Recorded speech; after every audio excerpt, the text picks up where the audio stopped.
I know it's most probably not a good idea to record a review at 3 a.m., but it's not because of the fact that I can't sleep, but just because of the fact that I can't get these out of my head. For the last at least 60 minutes, I'm thinking of what I should say in this review, but whatever I'm gonna say, I'm gonna piss off a lot of people. And I know it will sound like I'm just hating on them, but this is not at all the case because we are talking about Sony here.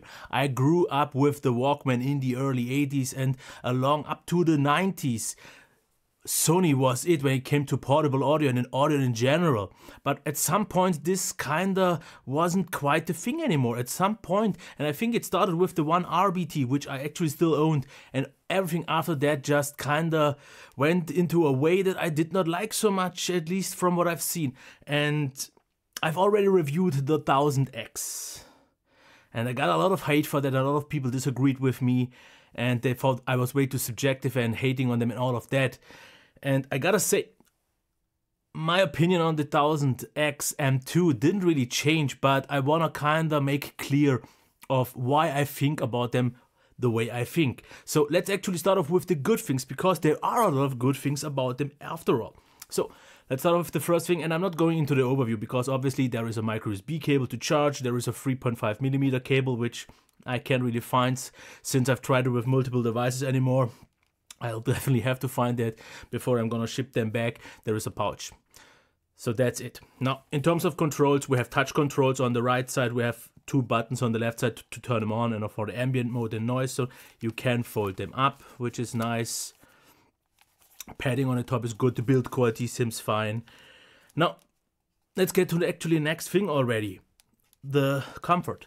Because if I put them on, for some reason they feel like a kind of hybrid between an on-ear and an over-ear. Because for some reason, just because the padding is so plush and it's actually not that thick and it gives quite up, so you kind of feel it touching everywhere. So it feels a little bit like an on-ear, but very comfortable still, I have to say that. So of course, looks, that's something that I'm gonna leave to you. I think they look okay, but they are comfortable. That is important. Yes, leather and so on, so at some point they will maybe become a little bit warmer, but that was not really so much of an issue actually for me.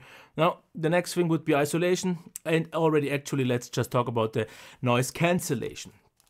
Because if you actually use the app, you have some extra options to change, for example, the ambient mode and the noise cancellation, a few different steps and so on. And I gotta say, from all the headphones that I've reviewed with noise cancellation, this is definitely the best. I'm gonna, in a week or two, also review the Bose QC35, the second one, to see if that's really even better, but I can just tell you so much for comparing them with the Here-On 2, which I will review also quite soon. It is noticeably better, and also just compared to the other ones that I had. So yes, it is the best noise cancellation from what I can tell so far, because especially compared to the Here-On 2, it filters out the higher frequencies a lot more effective. So the noise cancellation is really good.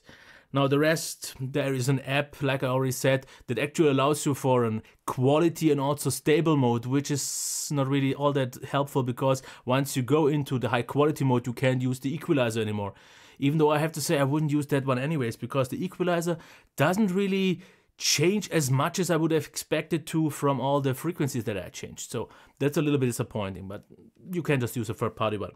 And this already actually leads me to the sound, and that is the disappointing part for me, because what a lot of people told me why I was wrong in my 1000X review was because I didn't use LDAC, which I did even back then, and that I can't just compare them because the quality of the Bluetooth is great. And I always said in the comments that it's not about the actual quality of Bluetooth, because just normal Bluetooth is already good enough in terms of quality. It's more important to have a good sound signature, which is the issue for me here. Because what I've told them also, which they kind of didn't quite get, is that I use them wired, and wired after all is still the best possible connection. And I've used them with various different devices. And also for the people who talk about LDAC, I even had here for a few weeks the $700 MP3 player from Sony with LDAC support, so I tried that as well. But in the end, nothing has changed what I think about them, because while comfort, features, and for example battery life, like let's say 20 hours plus, is definitely on the good side with the extra options with the app. And for example, if you have them on and you want to hear something, you just put one hand on your ear and you can hear the ambient once again, so you have some more recognition of the outside. This is where I should actually stop the review before it gets me too much hate. And it will happen, and I just can't avoid it because Sony, sorry, but you leave me no other choice. For all the people who said I was way too subjective in my review, so let's try to explain this in an objective way. These, in terms of sound stage, are like this. The sound stage ends here. There is nothing above. Obviously they are closed and they don't have the widest one, but it's super small, and I think like the highs, mids and also bass is cramped into such a small little space and everything feels just so muffled. And you can tell me whatever you want, it does not have something to feel, because people told me use the equalizer and all that. You can tweak as much as you want to. You won't get great sound out of that, because I wouldn't call the sound great, nor very good, really good, quite good.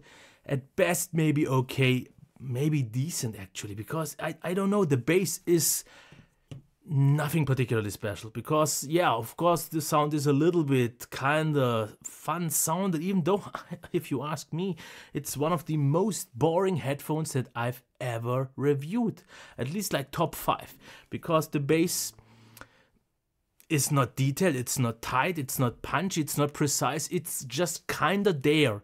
And the mids would kinda be already the best part if vocals wouldn't sound like they actually come from behind you, which was weird, because I did a test with a lot of other headphones, like a dozen that I have here, just to see if I maybe missed something.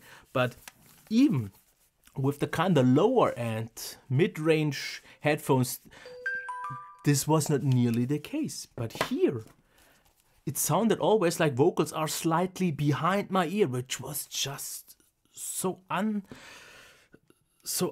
I've not ever experienced it in this way, because usually it's rather on one line with the instrument or slightly before you or right in your head, but not behind me, which is weird. And then there are the highs that aren't really even there, because they feel so muffled.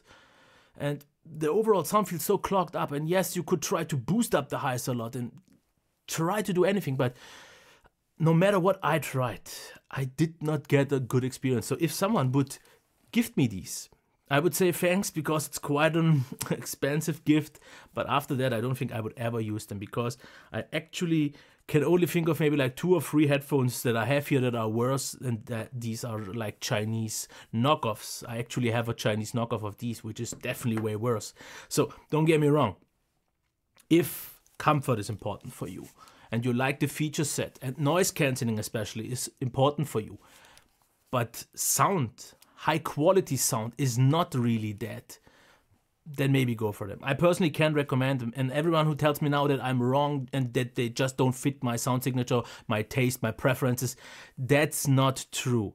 And at least from the 50 headphones that I've reviewed by now, and the at least 2 dozens more that I got to check on CanJam, ranging from 50 euros to even more than 5,000 euros. I guess at least at this point I can tell what a good headphone is, what a decent one is, what a great one is. And this one is not even really good when it comes to the sound. For any audiophile, this is, in my book, not an option. If you just want sound, yeah, okay. But I know, as weird and as extremely hard as it sounds, especially since all other reviewers seem to disagree with me here, saying that these are the best ones, I simply don't get it. I don't know what they are comparing them with, because I have here like a dozen of headphones, and all of them, even the worst one, sounds significantly better than these. These just sound so incredibly boring. And actually I wanted, because for a while I started to give some specific headphones names, and these ones I would call flatliners, because they are just dead. They just sound like that. And if you want something with not that good noise cancellation and not quite the comfort, but an actual good sound, get the Huron 2. For some reason, the replacement that I got doesn't fit my ears so much anymore. The other one did better, but they don't look much worse. Comfort is similar, but they sound noticeably better. Okay, price is a thing, because usually I see this at around 300, sometimes even 250 euros already on sale, where these cost like 250 and just aren't on sale because you usually put the most popular one on sale, which are the 1000 XM2. But yeah, not to stretch this any further. I know I've given all the Sony fanboys enough munition to shoot on me, to hate on me. And as much as I would like not that to be the case, 2018 I said would be the year where I'm not gonna hold back. I'm gonna say what I think, and if I'm happy about something, if I think something is great, I will say that. But if I think otherwise, even if I maybe even upset Sony, sorry. That's it. Until next time. Bye.